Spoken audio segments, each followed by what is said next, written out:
The downfall of Helldivers 2 is something that I didn't even think was possible. How a developer can fumble a situation this hard. And it's been happening for a while. People have been complaining for a long time.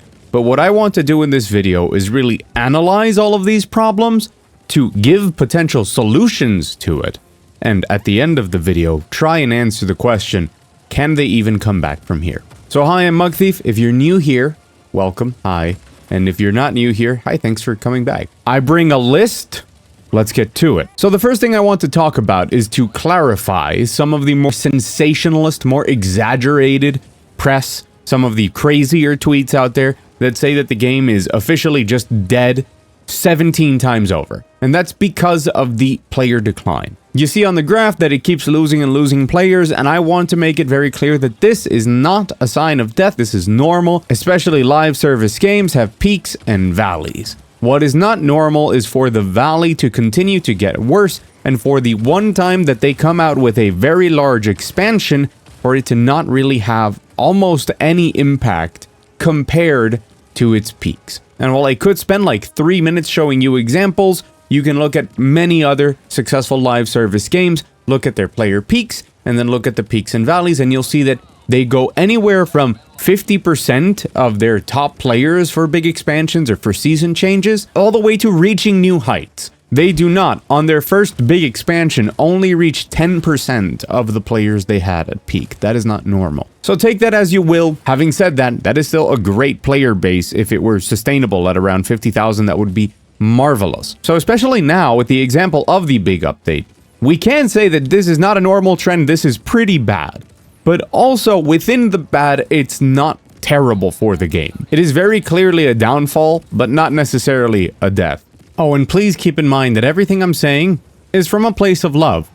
Having played some more Helldivers for this very video, I am reminded that this is a very fun game that has some issues in how it's being handled, but at the core of it, it's still just a ton of fun, and I hope that it succeeds. But that is why we need to find out why it isn't succeeding. So let's start with the elephant in the room.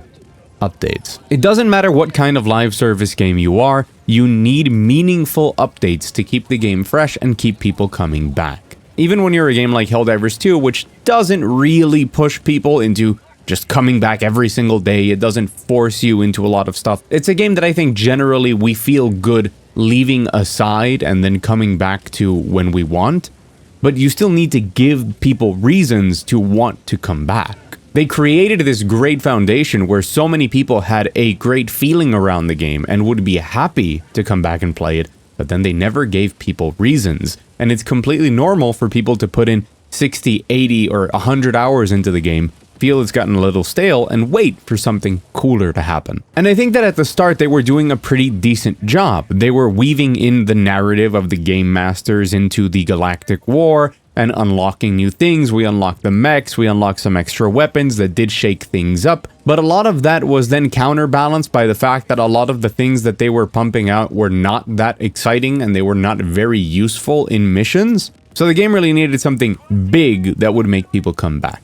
And Escalation of Freedom, the big update, is meant to do that, but there's two very fundamental problems with it. The first one is, I don't think that many people know at all that it's happening. I've seen very little buzz about it online. I've seen the videos from creators dedicated to Helldivers 2 talking about it, but that sort of Twitter, Reddit buzz wasn't there. That homepage presence, those big personalities talking about it, big streamers coming back to the game for the update. There really was a strong lack of people talking about it.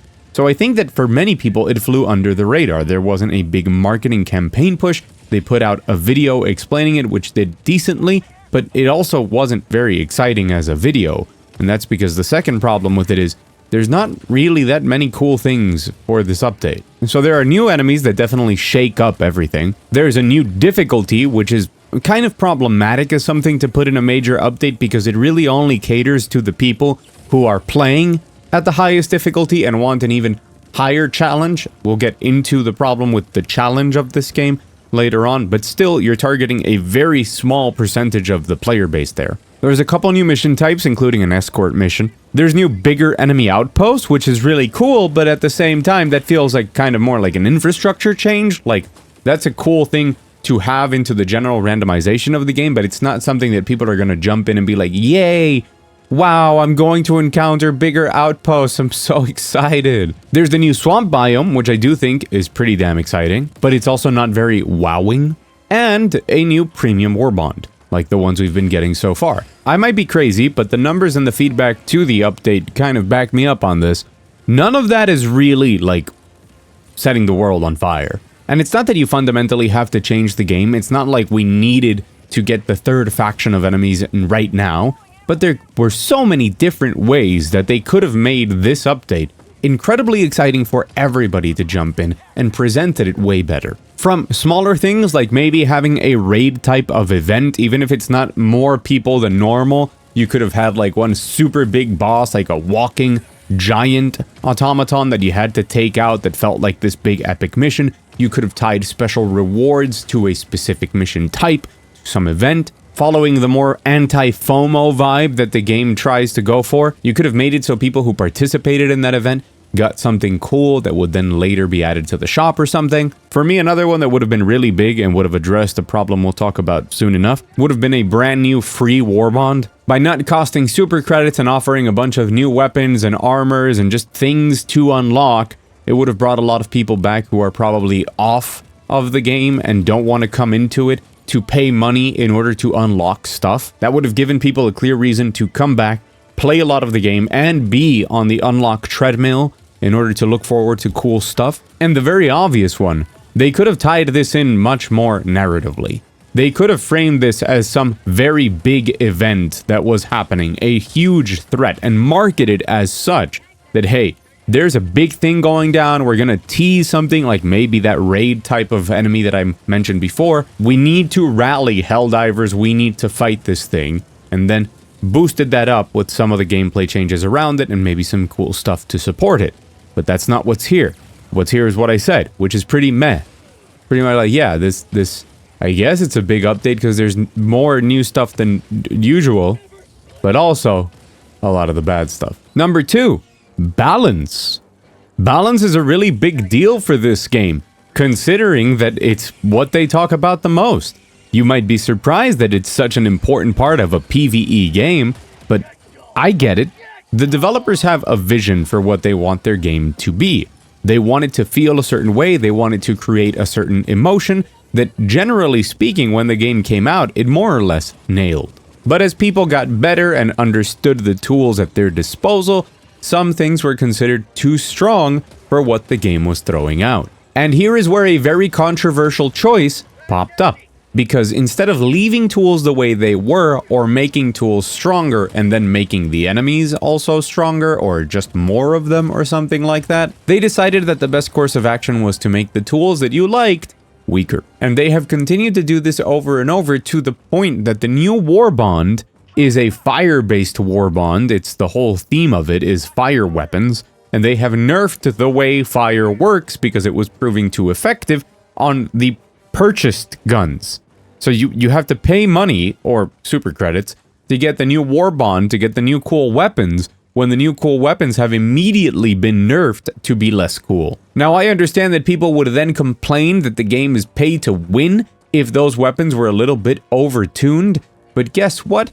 I would be fine with that, because it's not giving me a real competitive advantage over people. And if you really wanted to argue, well, it makes the highest tier difficulties easier for you, there's a very simple answer here of, yeah, but I'm just helping the war effort for all of us, my dude. Like, what are you talking about? I do think pay to win is something that sucks in pretty much every game, but in a PvE exclusive game, all it's going to cause in the worst case is make people feel left out, that they can't get those weapons. But at the same time, it's a game that, relatively speaking, does allow for you to accumulate super credits and access things very generously, I would say. So this is an iffy subject, but I just think that overall, and this is where I think the community is very much on the same page, they've nerfed so many things that were fun and cool to use, to the point that the community is just consistently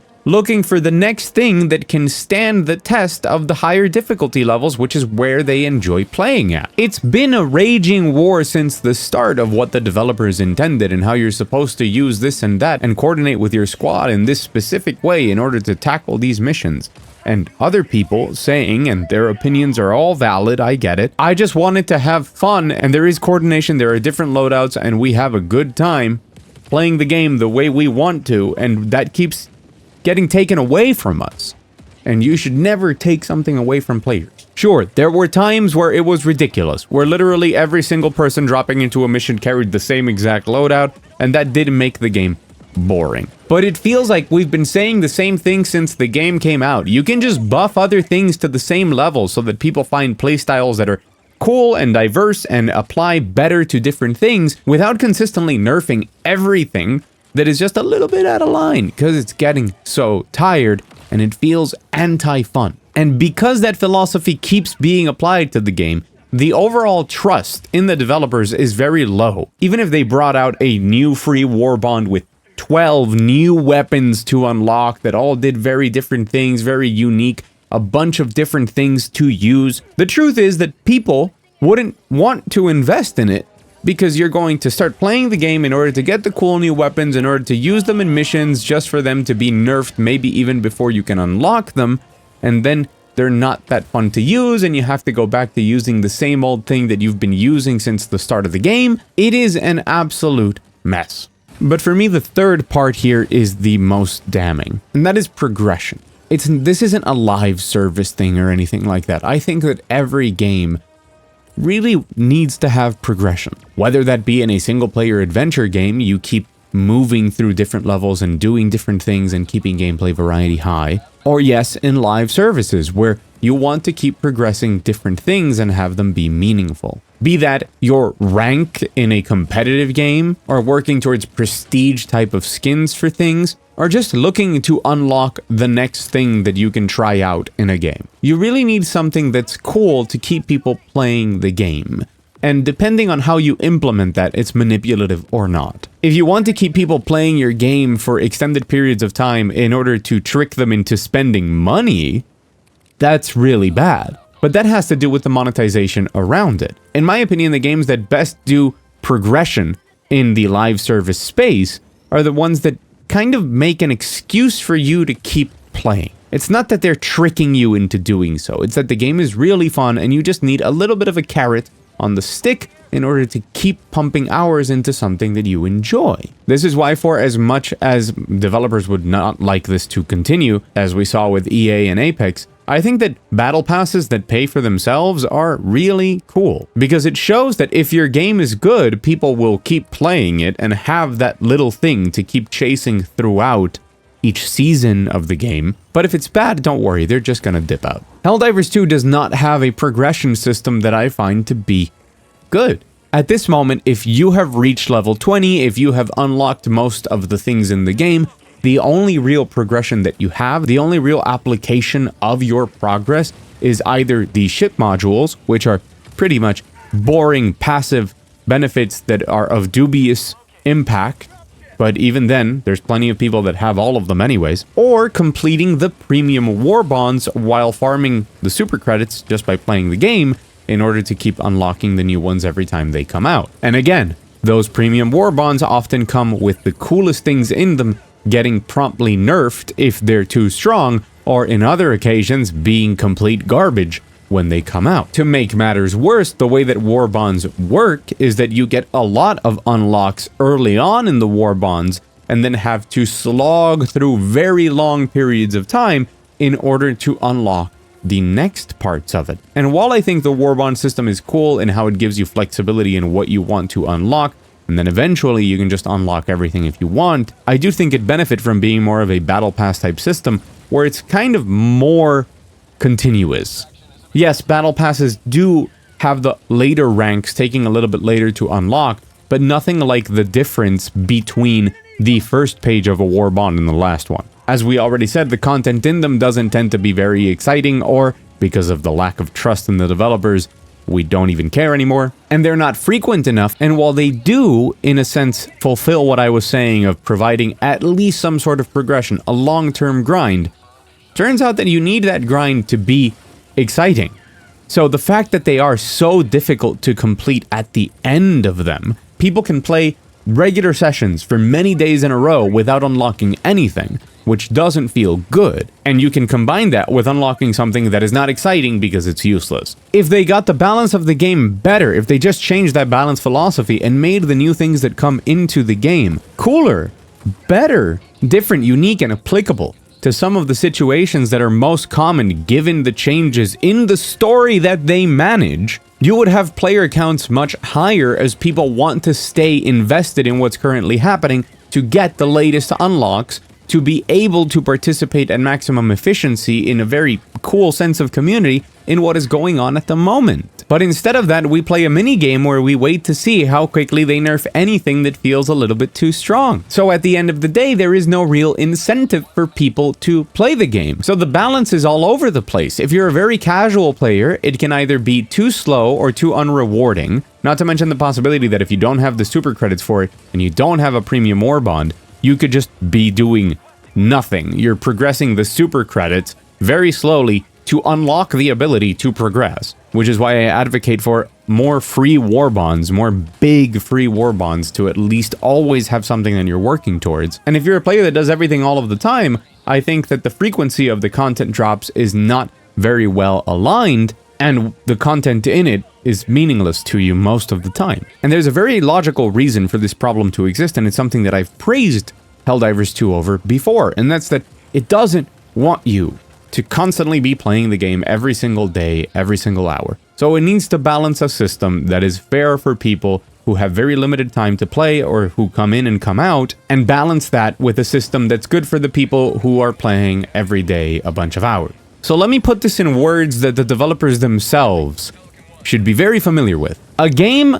for everyone is a game for no one. I do believe that there is a way to save Helldivers 2, and that is doing some of the things I've mentioned in this video.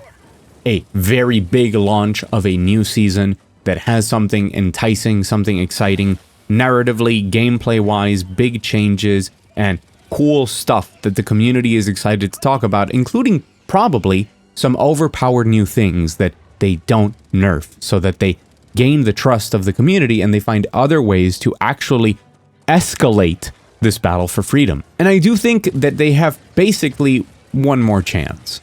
And they also need to nail the marketing on it, which I don't think they did for this update.